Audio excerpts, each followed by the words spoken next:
tan sazonada. Qué buena ha sido, juntamente con las canciones. Juntamente con las canciones que hemos entonado, sobre todo esta última, que ha sido muy conmovedora. El Señor te ha dado un buen don en la voz. Sigue usándola así para su gloria.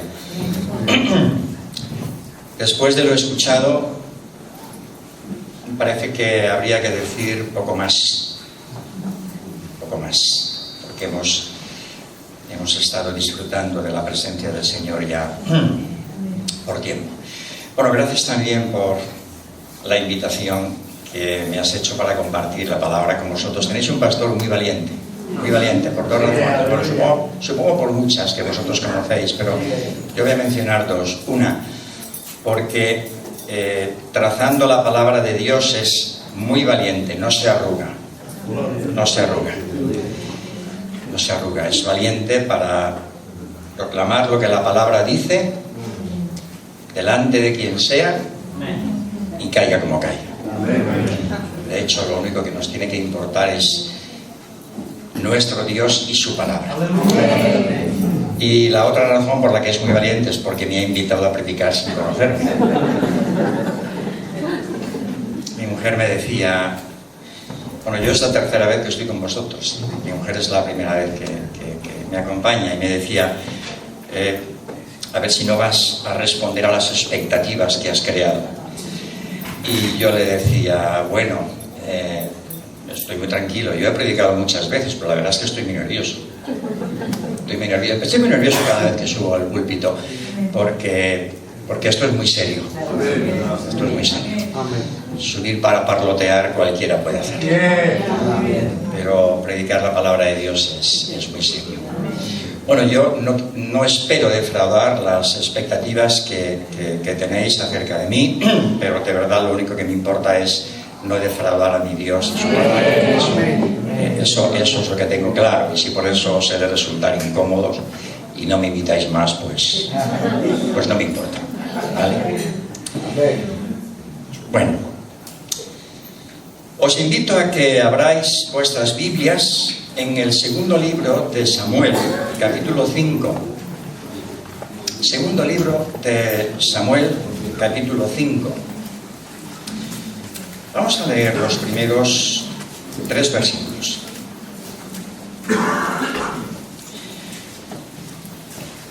Vinieron todas las tribus de Israel a David en Hebrón y hablaron, diciendo: Henos aquí, hueso tuyo y carne tuya somos. Y aún antes de ahora, cuando Saúl reinaba sobre nosotros, eras tú quien sacabas a Israel a la guerra y lo volvías a traer. Además, Jehová te ha dicho: tú apacentarás a mi pueblo Israel y tú serás príncipe sobre Israel. Vinieron pues todos los ancianos de Israel al rey en Hebrón, y el rey David hizo pacto con ellos en Hebrón delante de Jehová, y ungieron a David por rey sobre Israel. Vamos a dejar ahí la lectura. Vinieron todas las tribus de Israel a David en Hebrón. Antes de entrar en el mensaje, me gustaría dar 3 o 4 pinceladas acerca de Hebrón. ¿Qué es Hebrón? Bueno, supongo que lo conocéis, pero si no, para completar la información que alguno no tenga. Hebrón, su nombre más antiguo era Kiriat Arba, era una ciudad que estaba situada al suroeste de Jerusalén. Vamos a situarnos. Si Barcelona fuese Jerusalén, Hebrón sería Martorell, ¿vale? Estamos más o menos situados. Era además la ciudad más alta de Palestina, con casi 930 metros sobre el nivel del Mediterráneo. Y estaba ubicada en el corazón de Judá. En el corazón de Judá. Ahí está la ciudad de Hebrón. Es una ciudad. Hebrón podría ser recordada por el pueblo de Israel como un centro de adoración. ¿Por qué digo esto? Porque cuando Abraham se separó de Lot, después de subir de Egipto, habían crecido tanto los ganados de unos y de otros que no podían convivir juntos. Y sabéis que tuvieron que separarse. No vamos a esa historia. Lot escogió camino hacia Sodoma y Gomorra, y Abraham subió hasta Hebrón, y en Hebrón elevó un altar de adoración a Dios. Así que Hebrón era un lugar conocido por Israel, entre otras razones, porque durante un tiempo había sido un centro de adoración, y cuando Abraham levantaba un altar para adorar, no lo levantaba para un día, no lo levantaba para un día. Además, a Hebrón llegaron las 12 tribus de Israel, los 12 espías que fueron enviados por Moisés a reconocer la tierra. Llegaron hasta este lugar porque por su altura era un lugar estratégico para divisar la tierra y llevar el informe a Moisés y al pueblo. Pero cuando llegaron allá, descubrieron que en Hebrón había gigantes. Estaban allí, habitaban los descendientes de Anac, los anaceos, que era una raza de gigantes. Así que nos encontramos que Hebrón es un centro de adoración, y dentro de un tiempo Hebrón es un lugar de gigantes. Gigantes que asustaron a los espías.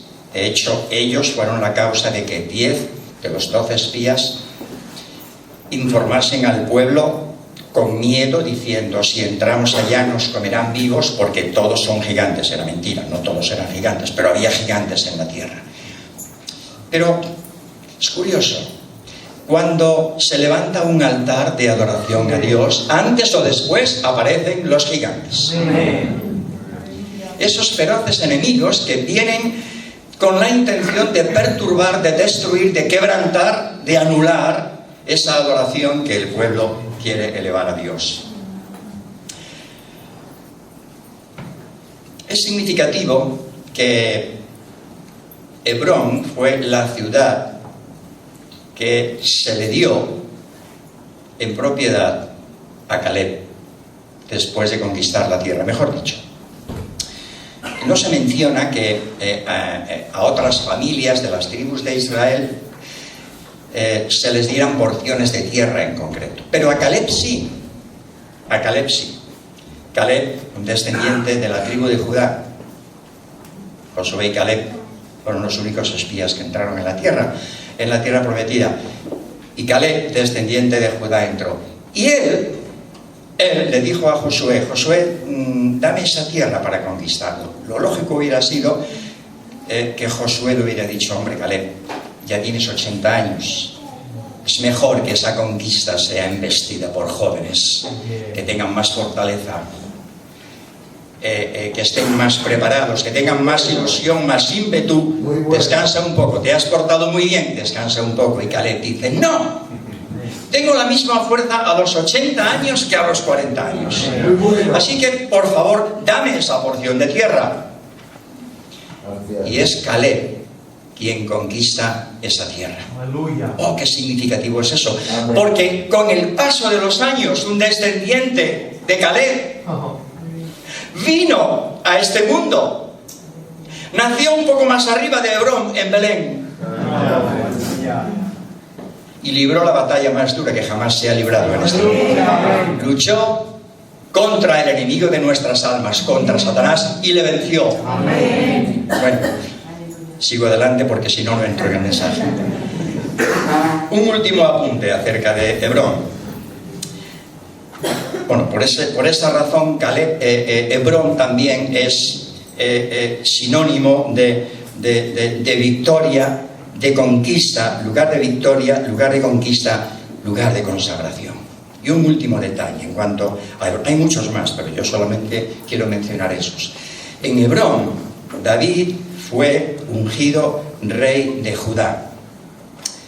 Y 2 años más tarde, rey de Israel. Y Hebrón siguió siendo la capital del reino 7 años y medio. Esto para situarnos. Vienen a Hebrón.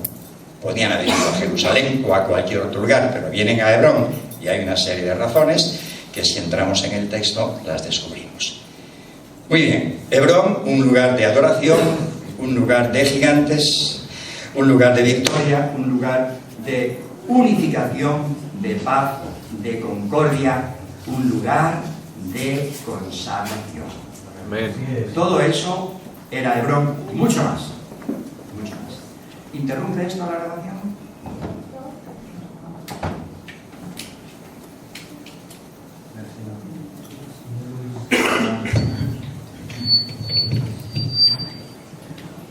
No son gigantes, pero son obstáculos que a veces aparecen en el camino para despistaros, pero estáis atentos, ¿no? Bueno, muy bien. Nuestro tema hoy va a ser precisamente la unificación del pueblo de Dios.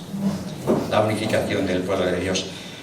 Mirad, el punto más alto en cuanto a gloria y esplendor en la vida del pueblo de Israel tuvo lugar con el reinado de Salomón. Es indudable. No descubro nada nuevo. Ahora, era impensable que si el reinado de Salomón iba a mostrar la etapa de mayor gloria nacional para Israel, era impensable que las tribus de Israel llegasen hasta ese momento al reinado de Salomón divididas. Por lo tanto, David se preocupa al inicio de su reinado por la unificación de las tribus de Israel. ¿Qué importancia tiene eso? Cómo Dios va preparando el escenario para sus conquistas y va usando las personas y las ocasiones y todo lo que ha de acontecer de una manera ordenada. Las tribus de Israel todas vienen a David en Hebrón. Pero ahora nos encontramos no en el reinado de Salomón, sino al comienzo del reinado de David. Y apreciamos que la principal preocupación de David era la unificación de las tribus de Israel. Hasta ese momento las tribus habían estado divididas. Ya conocéis la turbulenta etapa del periodo de los jueces. Cada uno hacía lo que bien le parecía. Las tribus estaban divididas, y no solamente divididas y separadas, sino enfrentándose y luchando unos con otros, y a veces derrotándose y matándose literalmente. Y David tiene una seria preocupación: la unificación de las tribus de Israel, porque de haber seguido las cosas así, nunca habría llegado esa etapa de paz y de gloria nacional. Así es que David procuró,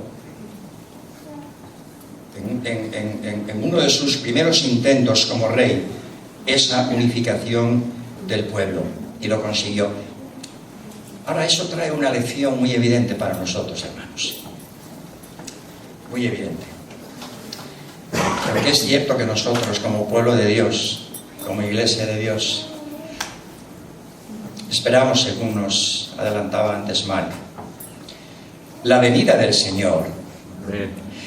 Cielos nuevos y tierra nueva, donde mora la justicia, donde vamos a entrar para estar por siempre con Él. Y es impensable que el pueblo que entre a ese lugar sea un pueblo dividido. Por lo tanto,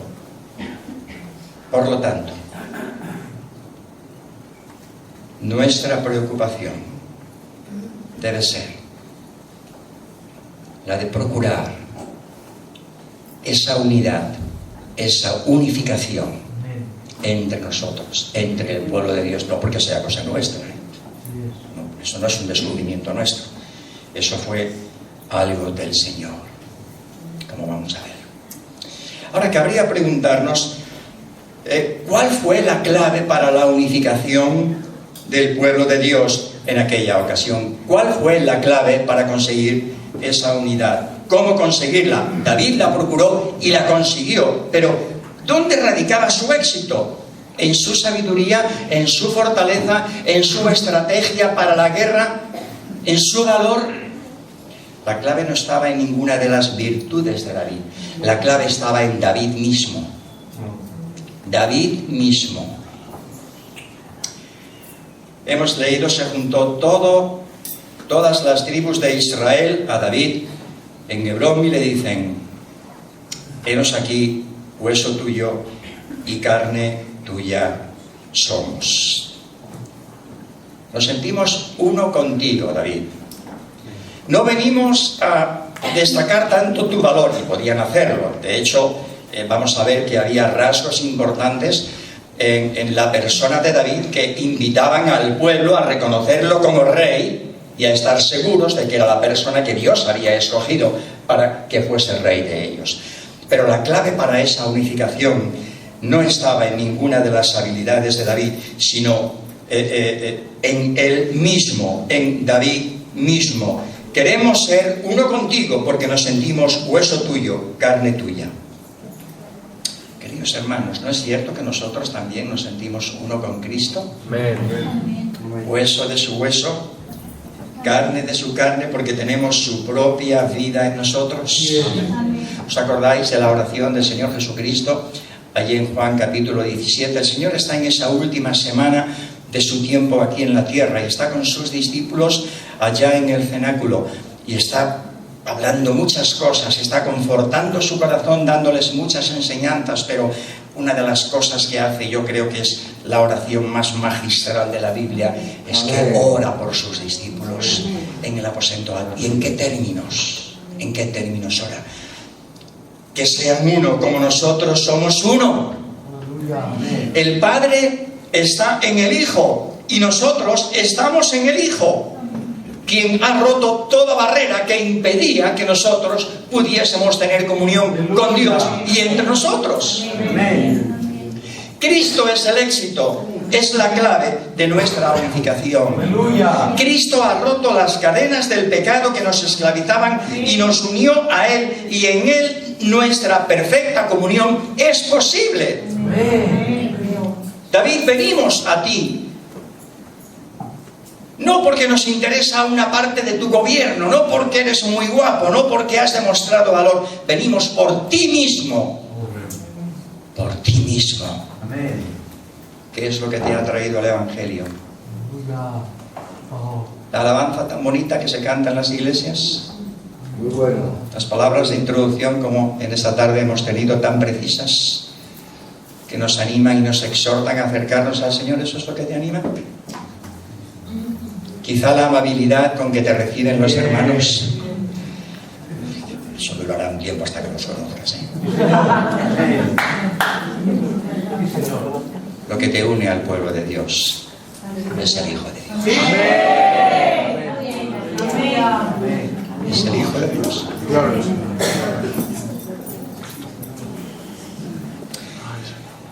En el capítulo 17 de San Juan, capítulo precioso, que bueno sería esta noche pudierais dedicar un poco de tiempo para leerlo. Jesucristo le dice al Padre: la gloria que me diste les he dado. ¿Qué gloria es esa? ¿Qué gloria es esa? Nosotros observamos en Cristo la gloria de una perfecta unidad entre Él y el Padre.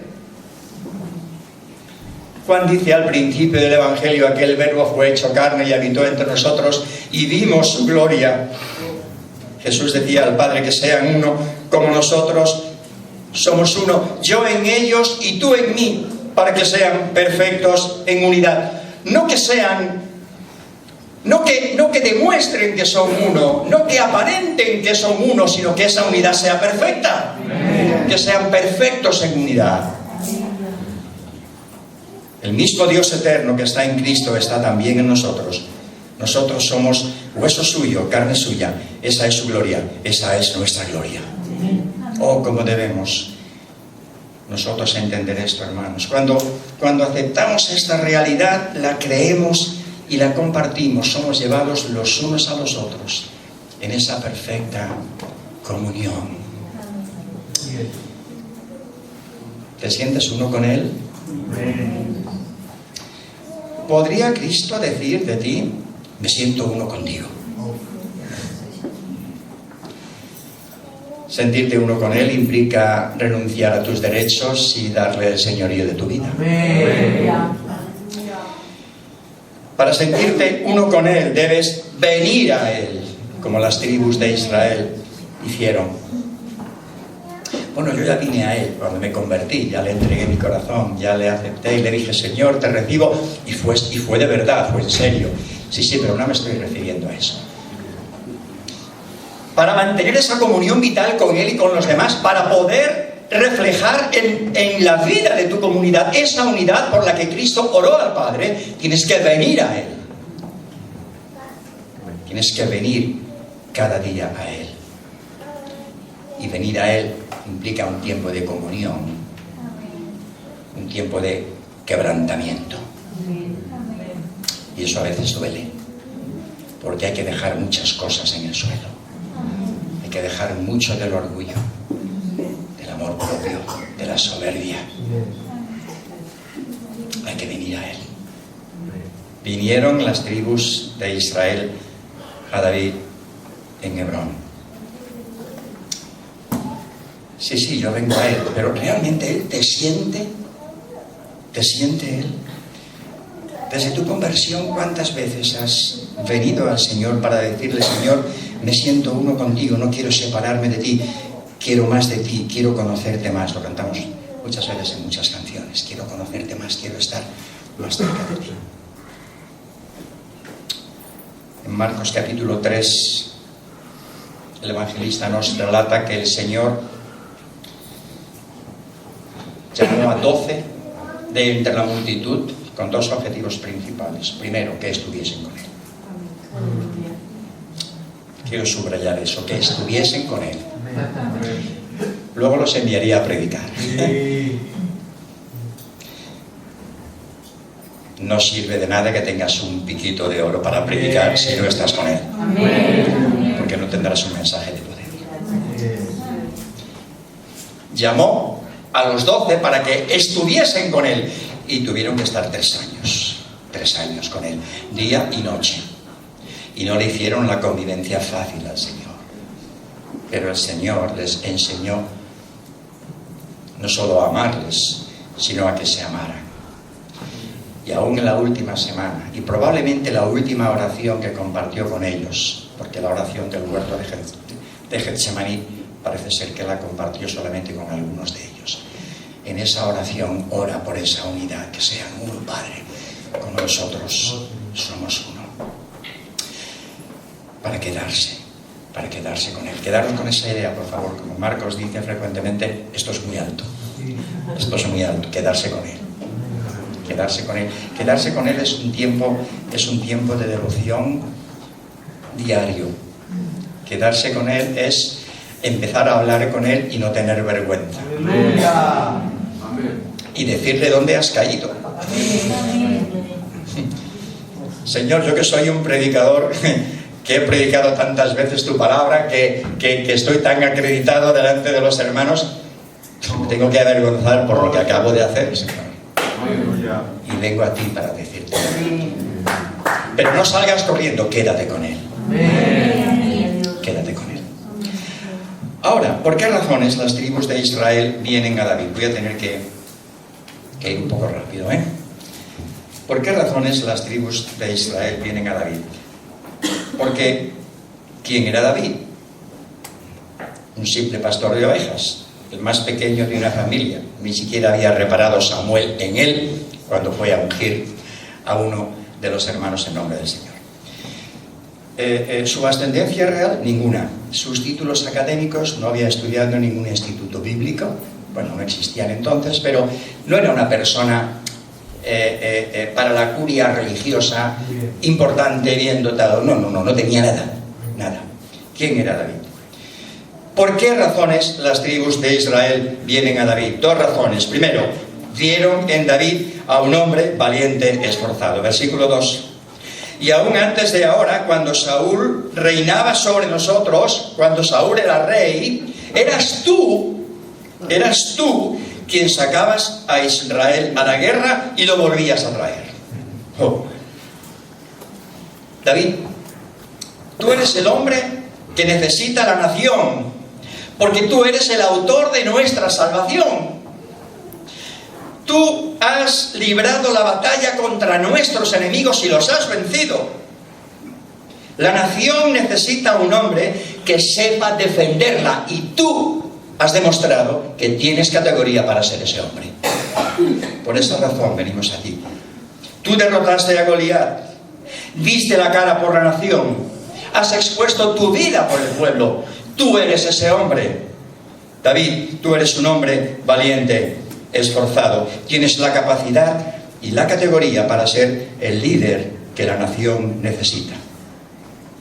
Y ahí tenemos al pueblo ensalzando las virtudes de su rey. Luego vendrían los efectos y el pueblo también pagaría por ello, Pero en un principio las tribus vienen reconociendo las virtudes de su rey, siendo todavía acaba de morir Saúl, pero justamente reconocen que sus galones los ha obtenido precisamente cuando el otro rey estaba gobernando. O sea, no te ha regalado nadie lo que has hecho.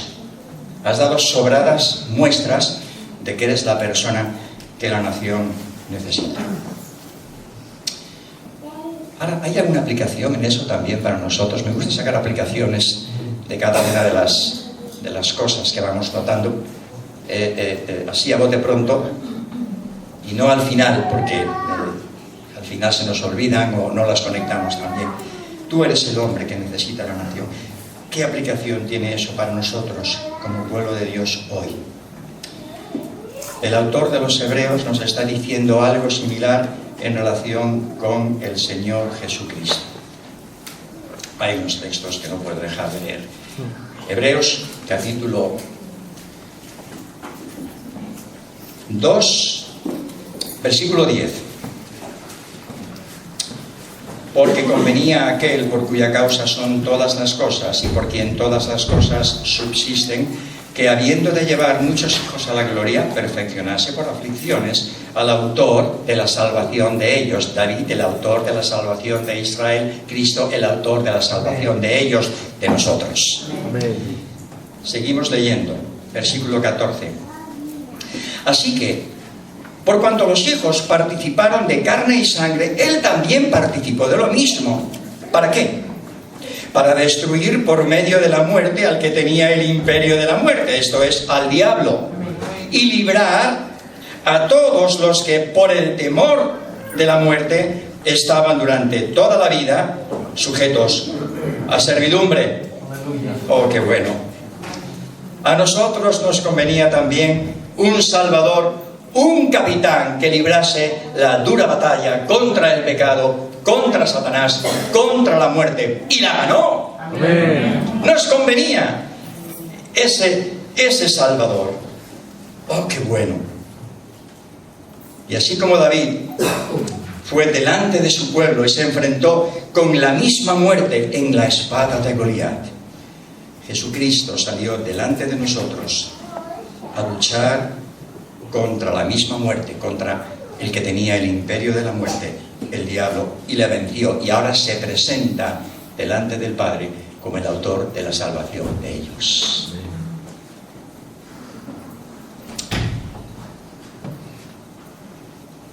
Y su pueblo le dice: oh Señor, tú eres nuestro hombre, pero mucho más. Tú eres nuestro Dios, tú eres nuestro capitán, tú eres nuestro Señor. Sal delante de nosotros, Señor, en las victorias, en las batallas que tenemos que librar cada día. Lucha por nosotros, oh Señor. Las tribus de Israel exaltando las condiciones de su rey. El apóstol Pedro nos dirá también en su epístola: pero vosotros sois linaje escogido, real sacerdocio, nación santa, ¿Para qué? Para que proclaméis, para que exaltéis las virtudes de aquel que os llamó de las tinieblas a su luz admirable. No para lucir nada, porque no tenéis nada que lucir, para lucir su gloria, para exaltar su gloria. Ese es el capitán que yo necesito, ese es mi hombre, ese es mi Dios. Y nosotros, como pueblo de Dios, venimos a la presencia de Dios para decirle: Señor, sé tú nuestro capitán. Había una segunda razón por la que las tribus de Israel vienen a reconocer a David rey. Encontramos también en el versículo 2 del capítulo 5 de segunda de Samuel, la segunda parte. Dicen: además, Jehová te ha dicho, tú apacentarás a mi pueblo Israel. Esa es la razón. Vienen a reconocerle como rey sencillamente porque el Señor lo ha dicho. No ha sido una iniciativa nuestra, David. No es que las tribus hemos pasado una mala etapa después de la experiencia nefasta de Saúl. No es que venimos hastiados también de una etapa en el periodo de jueces donde las tribus han quedado deshechas y enfrentadas. No es nada de eso. No es nada de eso. Es que venimos a reconocerte rey porque el Señor lo ha dicho. Están reconociendo que Dios mismo ha decretado que David sería rey y están diciendo que están en perfecto acuerdo con Dios. Amén. Porque Dios lo ha dicho. Eso es fuerte, ¿eh? Eso es fuerte. No es el pueblo quien toma la iniciativa, es Dios. Pero a la luz de lo que Dios ha dicho y de las evidencias mostradas en la persona de David, no había confusión, no podía ser otro. Tú eres ese hombre, David. Te reconocemos rey, porque el Señor le ha dicho. Oh, qué hermosa declaración del pueblo. Y le dicen a David: no solo serás nuestro príncipe, sino también nuestro pastor. Sin duda que estarían recordando las palabras del profeta Samuel seleccionando a David por mandato de Dios para este cometido. La razón por la que le reconocen rey es porque Dios lo ha dicho. Oh, queridos hermanos, ¿cuánto necesitamos saber lo que Dios ha dicho? ¿Cuántas discusiones entre los creyentes? ¿Cuántos enfrentamientos entre miembros de la congregación y sus líderes? Sencillamente porque se están defendiendo ideas o parcelas que nos parecen muy nuestras, hasta que abrimos la palabra y descubrimos lo que Dios dice. Oh, cómo necesitamos refrescar nuestras mentes y corazones con lo que Dios ha dicho. Con lo que Dios ha dicho. O si atendiéramos más a lo que Dios ha dicho, ¿cuántos enfrentamientos evitaríamos? ¿Cuántas disputas evitaríamos?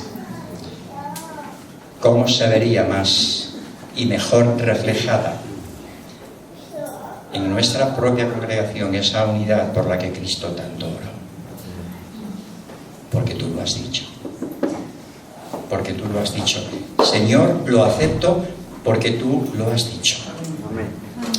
Oh, cómo necesitamos decirle a Dios, a nuestro amado Salvador, el Señor Jesucristo: tú eres el hombre designado por Dios, tú eres el Hijo de Dios que te has querido hacer uno conmigo, el autor de mi salvación, mi capitán. Quiero que te sientas conmigo, quiero que sientas que soy hueso tuyo y carne tuya.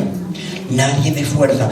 Él dijo en cierta ocasión: nadie me quita la vida, yo la pongo de mí mismo. Tengo poder para ponerla, tengo poder para volverla a tomar. Pero también dijo a sus discípulos, después de una enseñanza muy dura, cuando muchos discípulos le abandonaron: ¿queréis marcharos también vosotros? Y Pedro responde: en nombre de todos, Señor, ¿a quién iremos? Tú tienes palabras de vida eterna. Nos quedamos contigo. No porque nos obligas, sino porque nos convences. Nos convence lo que has hecho, nos convence lo que has dicho. Aunque en la vida de los discípulos esas afirmaciones a veces se veían ensombrecidas por nieblas de duda y oscuridad. Y el mismo Pedro, que le dice: tú eres el Cristo, el Hijo del Dios viviente, tiene que escuchar de labios del Maestro: poco después, apártate de mí, Satanás. Bueno, esa es la naturaleza humana, pero cuánta paciencia tuvo el Señor para trabajar con aquellos hombres. Quedémonos con eso, hermanos. Vengamos al Señor, quedémonos con Él, aceptemos sus mandamientos, su voluntad, en orden a la unidad entre nosotros, porque Dios lo ha dicho. Y no es fácil la convivencia entre los hermanos. ¿Qué va?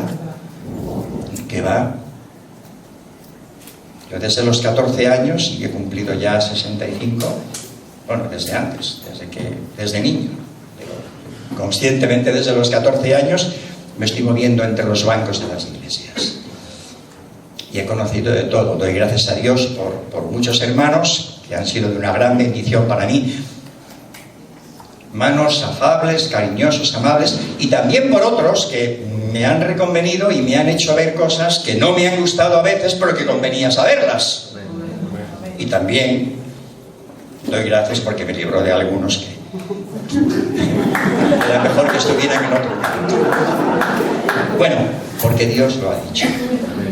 Señor, yo voy a luchar por esa unidad, no porque sea un proyecto mío, no porque quiera que mi iglesia sea más fuerte que las demás, no porque quiera que se hable de mi iglesia como de una iglesia con más vida espiritual que otras, no, sencillamente porque quiero ser fiel a tu mandato, porque tú lo has dicho, y punto. Muy bien, diría David al pueblo: pero venís en serio, estáis hablando en serio. ¿No será esto una declaración de intenciones imprudente? ¿Habláis en serio? Mira, David, para que sepas que estamos hablando en serio, escúchanos lo que estamos dispuestos a ofrecerte. Y ahora, por favor, acompañadme al primer libro de Crónicas, capítulo 12. Yo creo que tengo para unos 10 minutos todavía, no sé si voy fuera de tiempo. ¿No? Bueno, primer libro de Crónicas, capítulo 12, versículos 38 al 40. Vamos a leer también el versículo 23. Y este es el número de los principales que estaban listos para la guerra y vinieron a David en Hebrón para traspasarle el reino de Saúl conforme a la palabra de Jehová. A partir del verso 24 y hasta el verso 37, que no vamos a leer, aparecen los nombres de todas las tribus de Israel que vinieron a David y el número de los hombres de guerra que cada tribu aportó. La cifra más o menos está por los 350.000. No eran pocos, ¿eh? Hombres de guerra, solamente los hombres que estaban dispuestos a luchar. David, somos los valientes, somos tu ejército. El resto del pueblo estaban en sus lugares, no podían abandonar su territorio y juntarse todas las tribus allí. Era impensable. Muy bien. Verso 38. Todos estos hombres de guerra dispuestos para guerrear vinieron con corazón perfecto a Hebrón para poner a David por rey sobre todo Israel. Asimismo, todos los demás de Israel estaban de un mismo ánimo para poner a David por rey. Y estuvieron allí con David 3 días comiendo y bebiendo, porque sus hermanos habían preparado para ellos. También los que eran vecinos, hasta Isacar y Zabulón y Neftalí, trajeron víveres en asnos, camellos, mulos y bueyes, provisión de harina, tortas de higos, pasas, vino y aceite, y bueyes y ovejas en abundancia, porque en Israel había alegría. David, estamos hablando en serio y queremos que nos escuches. La primera cosa que te ofrecemos es un corazón perfecto, como hemos leído, traducido en otras palabras: lealtad e integridad. Amén. Son virtudes necesarias si no queremos defraudar a nuestros hermanos y hacer la vida imposible a nuestros hermanos en lo concerniente a la comunión fraternal y a nuestros pastores y ancianos. Hablamos en serio, David. Te ofrecemos corazón perfecto, lealtad e integridad. No una simple declaración de intenciones, sino una identificación plena con el Rey, con sus leyes, con su gobierno. Segunda cosa que te ofrecemos un mismo ánimo. Lo hemos leído. Asimismo, todos los demás de Israel estaban de un mismo ánimo para poner a David por rey. Todos los demás, está refiriendo a los que no están. Todos los que han quedado en sus casas, en todo el territorio de Israel, desde Dan hasta Berseba, cuando aparece esa frase, esas palabras que aparece varias veces en el Antiguo Testamento, está diciendo de norte a sur, ¿vale? De Puigcerdá a Punta Umbría, todo el territorio. Todos los que no han venido están de acuerdo con nosotros en ofrecerte un corazón perfecto. Están de acuerdo con nosotros, queremos que lo sepas, tienen el mismo ánimo que nosotros. Y qué importante es que David supiera eso, porque estaba bien que aquellos guerreros estuvieran animados a luchar por David, pero ¿y los otros? Los otros nos han dicho que están de acuerdo con nosotros. Qué bueno es venir con un corazón perfecto y con un mismo ánimo para que nuestro Rey se sienta firme en el trono. Y una tercera cosa que el pueblo ofrece generosidad en abundancia. ¿Habéis leído esos versículos? Parece ser que el número de esas personas, las personas que formaban parte de aquel encuentro, superaba los 350.000. Y estuvieron 3 días comiendo y bebiendo, porque sus hermanos habían preparado para ellos. Esas cosas producen también unidad entre el pueblo. En aquellos momentos hacía falta algo más de comunión espiritual. Había que alimentar los estómagos. Y no estaba el Señor para producir un milagro. El Señor produjo un milagro, multiplicar aquellos panes y aquellos peces. Comieron 5.000 hombres, sin contar las mujeres y niños, 10.000, 12.000, 15.000, no sabemos. Muchísima gente. Pero ya hay 350.000 personas durante 3 días que tienen que comer, desayunar y cenar. Y no les puedes decir, hermano, que Dios te bendiga. ¿A dónde voy a parar? La comunión fraternal hay que alimentarla. Hay que alimentarla. A veces pan, tumacato y pernil será suficiente, pero otras veces tendrá que ser con un corazón perfecto, con ese corazón tierno que sabe acercarse al hermano o a la hermana que está pasando por un momento de debilidad, por una flaqueza, por una enfermedad, por un pecado en el que ha caído, por una crisis de fe, por lo que sea. Corazón perfecto, acércate con ese corazón tierno, no para reprocharle, sino para abrazarle. Y dile, ánimo hermano, estoy contigo. Gozaos con los que se gozan, llorad con los que lloran. Muy bien, nosotros, David, te ofrecemos eso, pero ¿tú qué estás dispuesto a ofrecernos a nosotros? Nos gustaría escuchar algo de ti también. 5 minutos más, de acá. David, en primer lugar, fijó su residencia en Jerusalén. En el versículo 9 del 2 de Samuel, capítulo 5, que no hemos leído, leemos ahora: y David moró en la fortaleza y le puso por nombre la ciudad de David, y edificó alrededor desde Milo hacia adentro. En primer lugar, fijó su residencia, la capital de su reino, en Jerusalén. Era importante que el rey fijase su residencia entre su pueblo, en medio de su pueblo. Eres un rey valiente, lo has demostrado, pero necesitamos verte. pasa con nosotros? ¿Qué pasa con el pueblo de Dios hoy? No os dejaré huérfanos. Vendré a vosotros. Y aquel verbo fue hecho carne y plantó su tienda entre nosotros. La plantó no para dejarla y marcharse, sino para quedar.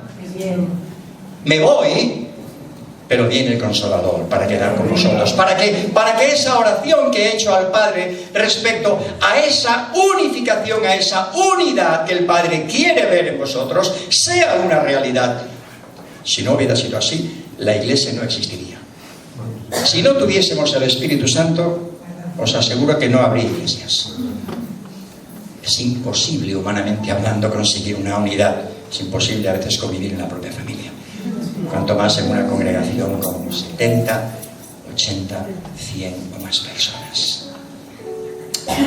Plantó su tienda entre nosotros. David fijó su residencia en Jerusalén.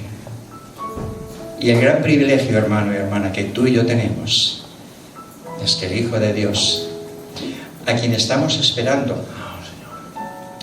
ojo, ha plantado su tienda para no dejarnos solos, para estar con nosotros hasta el fin. Oh, pero es que un día va a venir y va a transformar el cuerpo de la humillación nuestra para que sea conforme al cuerpo de la gloria suya, en cielos nuevos y tierra nueva. Allí vamos a estar con ese Rey. Pero entre tanto no estamos solos. Ahí está con nosotros. ¿Sientes su presencia? Sientes su presencia. Oh, qué gozo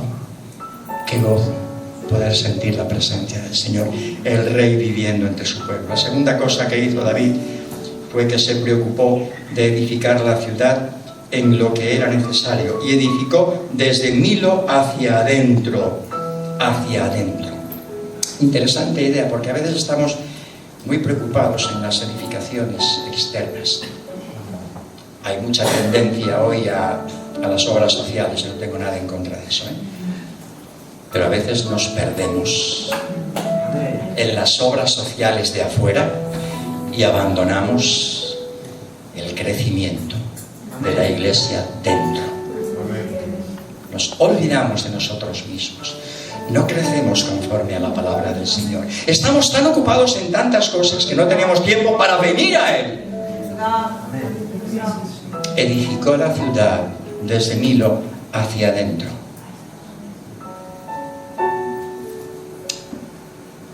¿Cómo estás edificando tu vida? Bueno, ya el pastor me da buenos mensajes.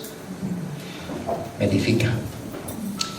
Y también pincho de vez en cuando en internet y encuentro algunos predicadores que mira, que no conocía, pero wow, algunos me sorprenden, algunos se le cortan enseguida, pero otros me sorprenden y me impactan, me hacen mucho bien. Sí, eso está bien, pero ¿estás tú edificando tu casa? ¿Qué dice el apóstol Pedro? Vosotros también, como piedras vivas, salid a edificar. No, sed edificados. Primero, sed edificados como casa espiritual y sacerdocio santo para ofrecer sacrificios espirituales aceptables a Dios por medio de Jesucristo, sin olvidar lo que hay que hacer afuera, que es mucho e importante. No podemos olvidarnos de las almas que se están perdiendo, que invitamos a que vengan, que no quieren entrar, esos vecinos, compañeros de colegio, universidad y tal. No nos podemos olvidar de ellos, pero no abandones el edificar la parte interior de tu casa. Cuando el pueblo regresó del cautiverio babilónico, hicieron dos cosas. Primero reconstruyeron el templo, después los muros de la ciudad. Pero en ese orden. Oh, qué importante, porque si no edificas tu casa, vendrá el enemigo y derribará el altar de adoración y todo se esfumará. Y como Mar decía, todo el prestigio que podemos haber recuperado durante mucho tiempo se va en un momento, claro, porque el diablo que es más poderoso que nosotros, no que Dios, pero que nosotros, y que sabe cuáles son nuestros puntos débiles, sabe dónde atacar. Y en tercer lugar, leemos que David, en el versículo 10, iba adelantando y engrandeciéndose, y Jehová de los ejércitos estaba con él. Iba extendiendo sus fronteras, iba extendiendo sus dominios, hasta que el pueblo, los enemigos fueran derrotados y el pueblo pudiera descansar tranquilamente. La unificación del pueblo de Dios. Yo no sé cómo va ese tema entre vosotros, no os conozco. Tengo la impresión de que no vais mal, pero no bajéis la guardia. No bajéis la guardia. Lo que más desea ver nuestro amado Salvador es un pueblo redimido que le ama, que viene a Él aún después de la conversión para decirle: Señor, quiero renovar mis votos de consagración y fidelidad a ti. Quiero sentirme uno contigo, pero quiero que tú me sientas uno también. Quita de mí, Señor, lo que te estorbe, para que yo pueda ser uno contigo.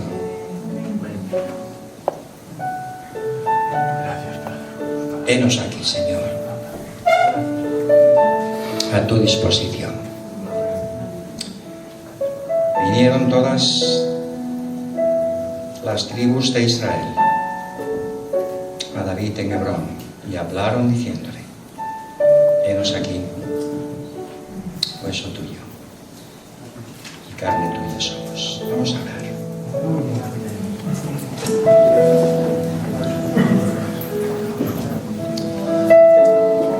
Oh Padre Santo, queremos darte las gracias, porque en tu infinita gracia y misericordia nos has querido hacer tus hijos. Qué misterio más grande, Señor. Pero así es. Nos sentimos hueso tuyo, carne tuya. Aunque tenemos que confesarte que ha habido momentos en nuestra vida, y quizás en este momento alguno de nosotros esté viviendo un momento bajo espiritual, un momento de apatía, alguna crisis de fe, algún problema familiar, algún problema con los hermanos. Oh Señor, ayúdanos a tomar este tema muy en serio. Queremos ser uno contigo. Queremos alegrar el corazón de nuestro Salvador, mientras puede decirle al Padre: mira, Padre, esos son los preciosos trofeos del Calvario, los que han querido hacerse uno con nosotros. Ayúdanos, Señor, a no poner palos en la rueda de nuestra comunión con los hermanos,